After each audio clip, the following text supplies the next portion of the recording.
कर्मचारी पेंशन के विरोध में एक पिटीशन सुप्रीम कोर्ट में फिर दायर। प्रधानमंत्री, मुख्यमंत्री, सांसद, विधायक, पार्षद, सरपंच सभी के पेंशन हो बंद। अब विधायकों, सांसदों की खैर नहीं। सुप्रीम कोर्ट में एक जनहित याचिका दायर हुई है। इसे आपके आकलन के लिए भेज रहे हैं। प्रिय सम्मानित भारत के नागरिकों, आपसे इस संदेश को सुनने का अनुरोध किया जाता है और अगर सहमत है तो कृपया अपने संपर्क के सभी लोगों को भेजें और बदले में उनमें से प्रत्येक को भी आगे भेजने के लिए कहें। 3 दिनों में पूरे भारत में यह संदेश होना चाहिए। भारत में हर नागरिक को आवाज़ उठानी चाहिए। 2018 का सुधार अधिनियम। सांसदों को पेंशन नहीं मिलनी चाहिए क्योंकि राजनीति कोई नौकरी या रोजगार नहीं बल्कि एक निःशुल्क सेवा है। राजनीति लोक प्रतिनिधित्व अधिनियम के तहत एक चुनाव है। इसकी पुनर्निर्माण कर कोई सेवानिवृत्ति नहीं है, लेकिन उन्हें फिर से उसी स्थिति में फिर से चुना जा सकता है। वर्तमान में उन्हें पेंशन मिलती है सेवा के 5 साल होने पर। इसमें एक और बड़ी गड़बड़ी यह है कि अगर कोई व्यक्ति पहले पार्षद रहा हो, फिर विधायक बन जाए और फिर सांसद बन जाए तो उसे एक नहीं बल्कि 3-3 पेंशनें मिलती है। यह देश के नागरिकों के साथ बहुत बड़ा विश्वासघात है जो तुरंत बंद होना चाहिए। केंद्रीय वेतन आयोग के साथ संसद सदस्यों, सांसदों का वेतन भत्ता संशोधित किया जाना चाहिए और इनको इनकम टैक्स के दायरे में लाया जाए।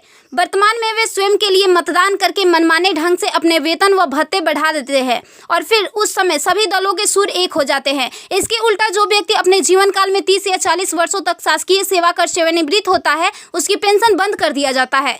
सांसदों को अपनी वर्तमान स्वास्थ्य देखभाल प्रणाली त्यागनी चाहिए और भारतीय जन स्वास्थ्य के समान स्वास्थ्य देखभाल प्रणाली में भाग लेना चाहिए। इलाज विदेश में नहीं, भारत में होना चाहिए इनका। अगर विदेश में करवाना है तो अपने खर्च से करवाए, अन्यथा मर जाए। मुफ्त छूट, राशन, बिजली, पानी, फोन बिल जैसी सभी रियायत समाप्त होनी चाहिए। वे न केवल ऐसी बहुत सी रियायतें प्राप्त करते हैं बल्कि वे नियमित रूप से इसे बढ़ाते भी रहे हैं। अपराधी नेताओं को चुनाव लड़ने से रोका जाए। संदिग्ध व्यक्तियों के साथ दंडित रिकॉर्ड, आपराधिक आरोप और दृढ़ संकल्प अतीत या वर्तमान को संसद से प्रतिबंधित किया जाना चाहिए। कार्यालय में राजनेताओं के कारण होने वाली वित्तीय हानि उनके परिवारों, नामांकित व्यक्तियों, संपत्तियों से वसूल की जानी चाहिए। सांसदों को भी सामान्य भारतीय लोगों पर लागू सभी कानूनों का समान रूप से पालन करना चाहिए। नागरिकों द्वारा एलपीजी गैस सब्सिडी का कोई समर्पण नहीं जब तक सांसदों और विधायकों को उपलब्ध सब्सिडी, संसद कैंटीन में सब्सिडी वाले भोजन सहित अन्य रियायतें वापस नहीं ले ली जाती। संसद में सेवा करना एक सम्मान है, लूटपाट के लिए एक आकर्षक करियर नहीं। फ्री रेल और हवाई जहाज की यात्रा सुविधा बंद हो।